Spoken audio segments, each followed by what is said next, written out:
Seja muito bem-vindo, muito bem-vinda à 17ª aula do curso de Introdução à Ciência de Dados. Se ainda não viu as aulas anteriores, dá uma olhada na playlist que está aqui nos cards. Na aula anterior, nós vimos o conceito de feature e a classificação de tipos de variáveis pelo seu grau de mensuração. Existe uma outra classificação de variáveis pelo seu grau de manipulação. E pelo seu grau de manipulação, as variáveis são classificadas como dependentes ou independentes. Uma variável independente é a variável que influencia as demais. É o fator determinante, a condição ou causa para determinado resultado, efeito ou consequência. Já as variáveis dependentes são as variáveis que são influenciadas pela variável independente. É o fator que aparece, desaparece, aumenta ou diminui à medida que o pesquisador modifica a variável independente. Vamos olhar o nosso dataframe TrainDS. Nós temos no nosso dataframe 12 features. Dentre elas, nós temos variáveis dependentes e a variável independente, que é, no caso, a variável survived, porque ela conta o fato que ocorreu. Ela define quem sobreviveu ou não ao desastre do Titanic. A variável independente, no processo de modelagem preditiva, damos o nome de target. E as demais, que são as variáveis dependentes, continuam sendo features. Lembra do conceito da aula passada? A feature é uma propriedade mensurável individual ou característica de um fenômeno que está sendo observado. O fenômeno, no caso aqui, é a nossa variável target, o survived. O nosso dataframe TrainDS contém a variável target. E por isso dizemos que ele é o arquivo, é a base que contém a verdade absoluta. O processo de treinamento de um modelo preditivo pressupõe que você tenha dados de fatos ocorridos. Então você precisa de uma base que contenha essa verdade absoluta para que você treine o seu modelo corretamente. Já a nossa base teste DS não tem esse campo survived, ou seja, ele não contém a verdade absoluta.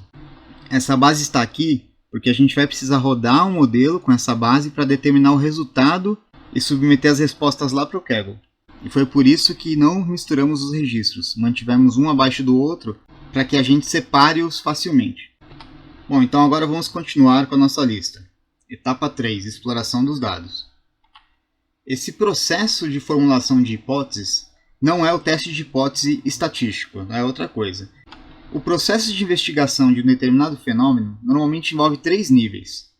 O primeiro nível é a observação dos fatos, ou seja, a recuperação das variáveis. Já no segundo nível, nós formulamos as hipóteses, ou seja, fatos envolvendo nossos dados e teremos que comprovar se é uma verdade ou não. E aí, no terceiro nível, surgem as teorias. As hipóteses válidas e sustentáveis são transformadas em teorias sobre os nossos dados. Então, nós já levantamos as variáveis, agora vamos formular possíveis hipóteses, testá-las para saber qual delas se transformará em teoria. Nós vamos começar com hipóteses que a gente já tem, que foram colocadas na fase de entendimento do negócio, naquela parte de suposições. Então, o que nós tínhamos no documento de entendimento do negócio na parte de suposições?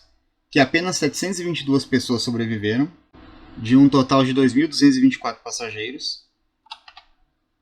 Temos também uma suposição que dizia que não haviam botes salva-vidas suficientes. E a nossa pergunta é, aonde eles estavam localizados?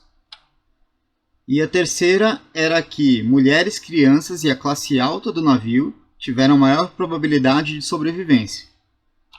Beleza, temos 3 hipóteses iniciais e nós vamos validá-las. Eu vou exibir para vocês agora um perfil de corte do Titanic para que vocês entendam a localização das cabines, dos decks e dos botes. Tem um link para essa imagem aqui na descrição do vídeo. Então nós temos as letras que representam os decks. O A é o deck que estava mais em cima e o G é o deck que estava mais embaixo. A classe alta do navio estavam nos primeiros decks e a classe mais baixa, terceira classe, nos decks mais inferiores. Em cima nós temos as cabines da tripulação, marcada com S. E os botes estavam nas laterais superiores do navio. Faça o download dessa imagem e salve na mesma pasta onde está o notebook. Vamos adicioná-la aqui nessa célula. Para inserirmos uma imagem, colocamos uma exclamação, abrimos os colchetes para colocar um texto da imagem e abrimos parênteses para colocar o caminho dessa imagem. Bom, já olhando para a imagem, podemos dizer que a hipótese que diz que a classe alta teve maior probabilidade de sobrevivência é verdade, né, já que a classe alta estava na parte superior do navio, assim como os bots. Vamos fazer uso da estatística descritiva no Python usando a função describe. A função describe mostra algumas estatísticas sobre os nossos dados. Vou pegar o nosso mergeDS e aplicar a função describe. Aqui nós temos então uma tabela com todas as variáveis numéricas e algumas funções estatísticas já executadas para todas elas. A contagem de número de registros, né, de valores preenchidos, a média desses valores, o desvio padrão desses valores, o valor mínimo e máximo e os quartis. Podemos também fazer uso da função describe para variáveis que não são numéricas. Para isso, indicamos um parâmetro chamado include igual a O, de object. Agora nós temos uma tabela com as variáveis que não são numéricas, e aí algumas métricas, a contagem de número de registros preenchidos, a contagem de valores únicos, o valor que mais ocorre e a frequência com que esses valores ocorrem nessas variáveis. Uma outra informação importante que nós também podemos obter usando a estatística descritiva no Python é a correlação entre as nossas variáveis. Para isso vamos usar a função core. A função core retorna uma tabela com todas as variáveis numéricas e a correlação entre elas. A correlação é qualquer tipo de relação estatística envolvendo dependência, embora no uso comum geralmente se refira a quão próxima duas variáveis estão de ter um relacionamento linear entre si. Ou seja, se traçarmos as variáveis que estamos observando em gráfico de linha, quando a correlação entre essas duas variáveis é alta, as linhas tendem a ficarem próximas. A função core do Pandas utiliza o coeficiente de correlação de Pearson, também conhecido como coeficiente da correlação momento-produto de Pearson, ou correlação bivariada. O coeficiente de correlação varia de -1 a 1. Um valor de 1 implica que uma equação linear descreve perfeitamente a relação entre x e y, com todos os pontos de dados situados em uma linha para a qual y aumenta à medida que x aumenta. Um valor de -1 implica que todos os pontos de dados estão em uma linha para a qual y diminui à medida que x aumenta. Um valor de 0 implica que não há correlação linear entre as variáveis. Se compararmos uma variável com ela mesma, a correlação será de 1. Então, na prática, como interpretamos esse quadro? Vamos pegar alguns exemplos de combinação entre as variáveis. Por exemplo, a variável fair com a variável survived, nessa última linha, segunda coluna. Há uma correlação positiva de cerca de 26% entre essas duas variáveis. Isso quer dizer que, quanto mais o valor de fair aumenta, ele sai do valor mínimo de 0 até o valor máximo de 512, o valor de survived também aumenta, sai de 0 para 1. Trocando em miúdos, quanto mais alto o valor da passagem, maior a chance de sobrevivência. Vamos pegar um outro exemplo, por exemplo, variável age com a variável cibsp. Cibsp que indica a quantidade de irmãos ou cônjuges a bordo do navio. Quanto mais a idade aumenta, sai de 0,17 até 80, o valor de cibsp diminui. Ou seja, quanto mais alta a idade do passageiro, menos irmãos ou cônjuges eles tinham dentro do navio. Pegando parte com a variável survived, a gente vê que quanto maior o número de pais ou filhos dentro do navio, a chance de sobrevivência aumenta. Se a gente comparar cibsp com survived, quanto maior o número de irmãos ou cônjuges, a chance de sobrevivência diminui. Agora vamos pegar como exemplo a variável fair com a variável pclass. Dá uma correlação negativa de 50 e quase 56%. E aí quer dizer que quanto maior o valor da taxa paga pela passagem, menor a classe do passageiro, ela diminui. Tem alguma coisa estranha aí, né? O que acontece com essa variável, a pclass, é que ela tem valores 1, 2 e 3. E para a matemática, o 3 vale mais do que o 1. Só que para o nosso negócio não, né? A terceira classe, na verdade, é a classe de menos valor, que tem menos valores de passagem. Então essa variável aqui ela está invertida. Teremos que trabalhar essa variável antes de colocá-la no modelo. Nós vamos começar agora a fazer nossas análises gráficas. Vamos iniciar por um gráfico de histogramas. Nós vamos acionar o nosso DataFrame e chamar uma função hist. É uma função do Pandas que traça os gráficos em formato de histograma. Passamos aqui como parâmetro o tamanho dos gráficos, fig size. Aí ele traça para a gente alguns histogramas das nossas variáveis.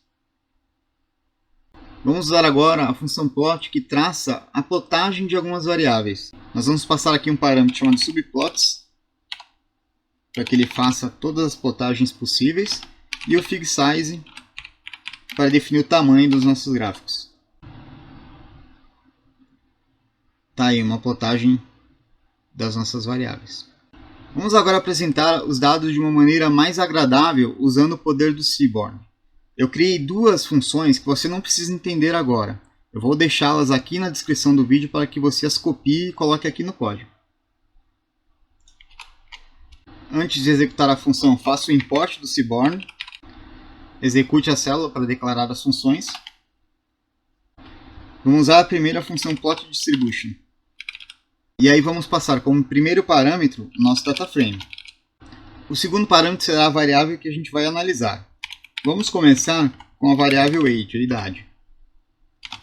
O terceiro parâmetro é o nosso target.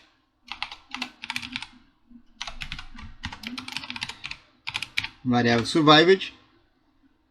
E o quarto parâmetro é uma categorização. Nós vamos separar pela variável sexo. E agora temos um gráfico mais agradável de se analisar. Bom, são dois gráficos de áreas sobrepostas que demonstram na cor azul a quantidade de passageiros que não sobreviveu e na cor bege a quantidade de passageiros que sobreviveu. Separados o primeiro gráfico por homens e o segundo por mulheres. Aí a gente começa a fazer algumas análises, vendo que na parte dos homens, entre os 20 e 30 anos, tivemos a maior baixa, né? Quantidade de homens que não sobreviveram. E os que sobreviveram estão mais na faixa até os 10 anos. Já para as mulheres, tivemos um empate aqui entre uns 20 a 25 anos, entre mulheres, né, que sobreviveram ou não. As que faleceram mais eram as mais novas. E das que sobreviveram mais estão na faixa dos 30 a 40 anos. Então veja a nossa hipótese. Crianças e mulheres tiveram a maior chance de sobrevivência. Aqui nós vimos que sim, tivemos a maior parte dos sobreviventes mulheres nessa área do gráfico. E na parte de crianças, principalmente os homens, né, os meninos, sobreviveram mais. Claro que para validar tudo isso a gente precisa saber a quantidade de passageiros por idade ali para saber quem sobreviveu mais ou não. Vamos agora usar a função plot categories para fazer uma outra visualização. Nós vamos passar como primeiro parâmetro o nosso DataFrame. O segundo parâmetro vai ser a categorização por sexo. E o terceiro parâmetro o nosso target.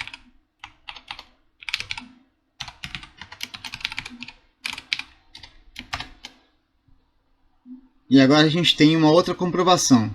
Sobreviveram mais mulheres do que homens.